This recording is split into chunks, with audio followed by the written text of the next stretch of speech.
my most proud accomplishment is turning out a homophobic jackass. Hi beautiful, how you doing today? And welcome back, or welcome if this is your first time joining. Hi, my name is Lucky, and I'm a gay guy that was in prison, and now I'm on YouTube telling it, talking about it. So subscribe if you'd like to hear just more crazy stories about what it's like being gay in prison. And also I wrote in a journal, and I have some entries down in the description below if you'd like to check it out. Otherwise, let's just get going with this story. My favorite accomplishment in life, I almost said in the world, not in the world, but just in life, in my life, is honestly turning out. And maybe I'm using the wrong expression saying turning him out, because I didn't penetrate him, although I did play a little bit back there. I did finger his little glory spot.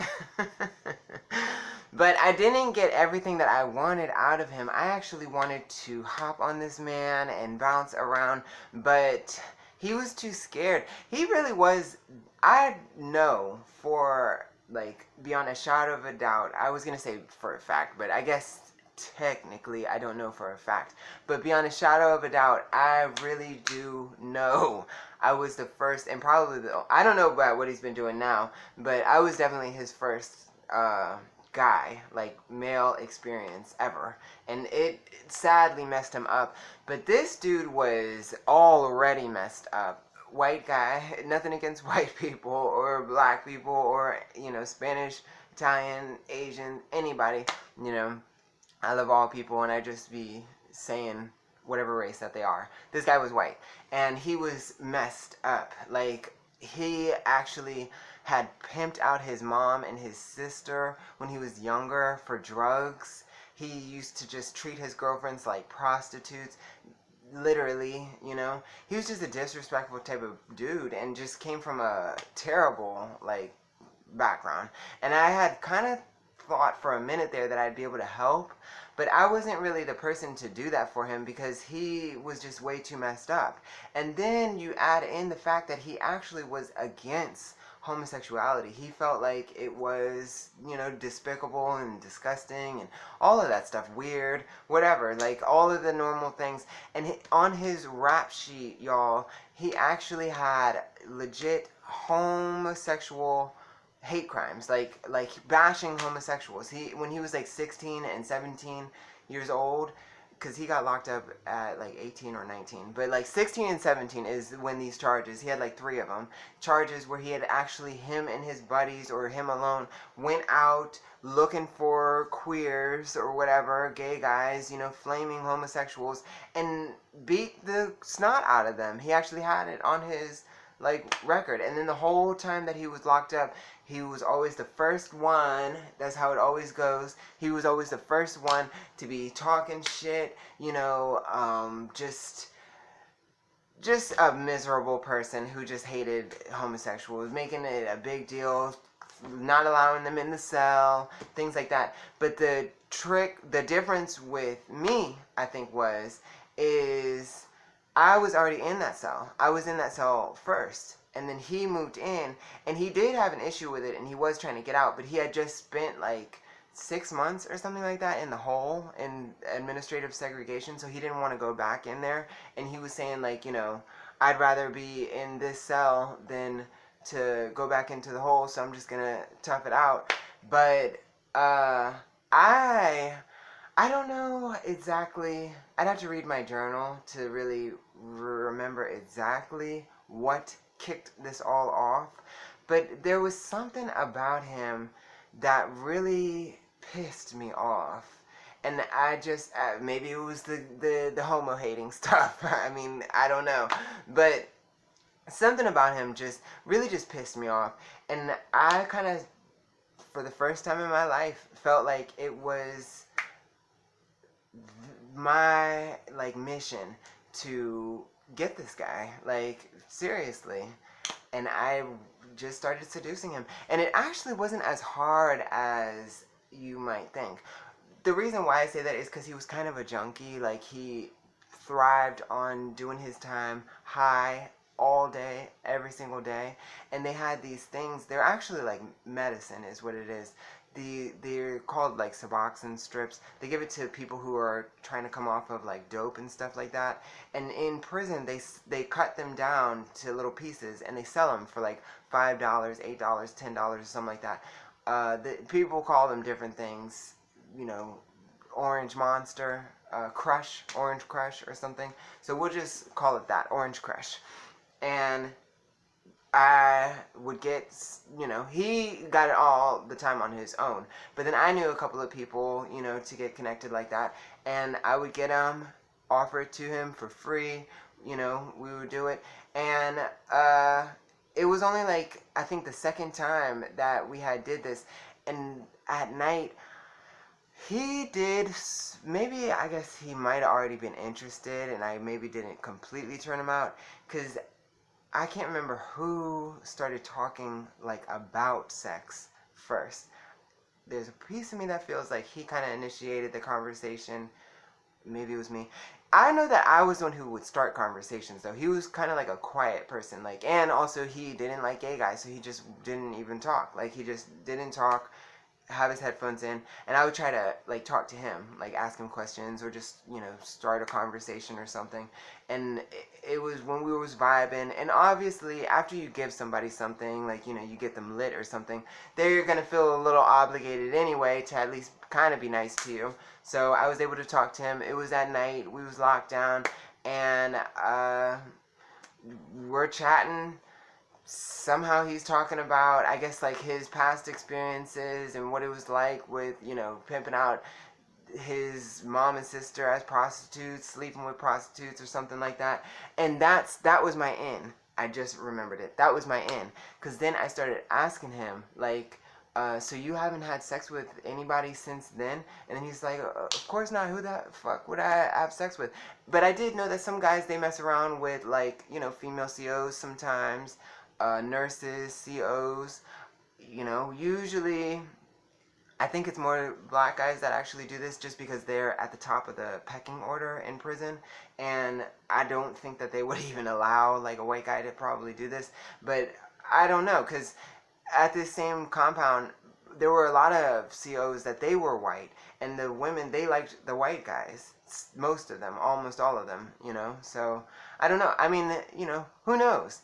And as I'm asking him this, he's like, no, that never happened, you know, I like, there never was an opportunity for that or anything. So then I kind of just start in on that, like, I'm like, so you've been locked down for 12 years and you haven't done anything? And he's just like, nope. And I'm like, wow, like, that's kind of crazy. So whoever, you know, whoever that you get with for the first time when you get out, that's going to be like built up, you know, like all of that in you is going to just be like just stored up, and they'll be the first one to be able to enjoy that. Like, they're very lucky. And he was just like, they probably not even gonna appreciate it. I'm probably gonna give it away to some whore. It won't even be like special for them. And I was just like, that's kind of amazing, like, you know, to have not done it for so long. I bet that then of course I start talking sexual to him, because then I'm like, I bet that you probably won't even be able to last that long, like with, you know, the first time feeling warm lips wrapped around it, you know, wrapped around that thing. He's like, yeah, I just kind of can't even imagine. It would feel pretty good. It definitely would feel pretty good. And I just kind of just go in like with that. I'm just like, yeah, you know. And then I bet when it's like, you know, when you know, you finish, it'll probably be like a lot. It'll probably be like a lot. And he's like, yeah. I'm like, it would be really thick too. And I could see him, you know, growing. And I just grabbed it and sucked it. Yeah, so that was that. I turned that homophobic dude out. But when he first got into the cell, like, he was definitely like an asshole. And then he ended up getting me moved out of the cell anyway. Allegedly, he claims it was an accident, and it was like paperwork that he had put in, like when he had first got into the cell, because we were cell partners for like 4 weeks, like about a month. I would say like 3 to 4 weeks, you know, kicking it every day. You know, we're in the same cell, like it's like sharing a room with somebody. It's exactly like that, as a matter of fact.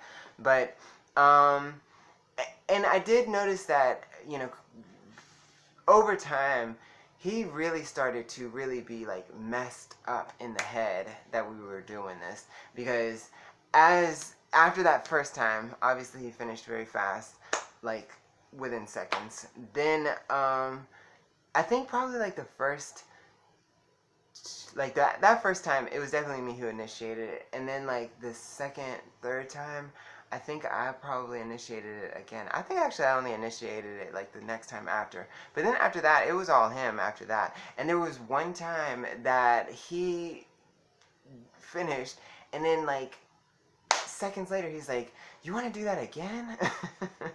But then, like, as we were, getting more comfortable with each other, that's when I started, like, kind of just lightly touching him with my fingers back there, and then kind of like playing with it, and he would like jump a little bit. But I don't know, it's probably completely sinful and just terrible of me that I even did this. But it really bothered me to know that this guy is like a homo-hating person and has bashed innocent gay guys just for wearing pink or rainbow colors or something like that. And I mean, he ended up getting me out of the cell anyway.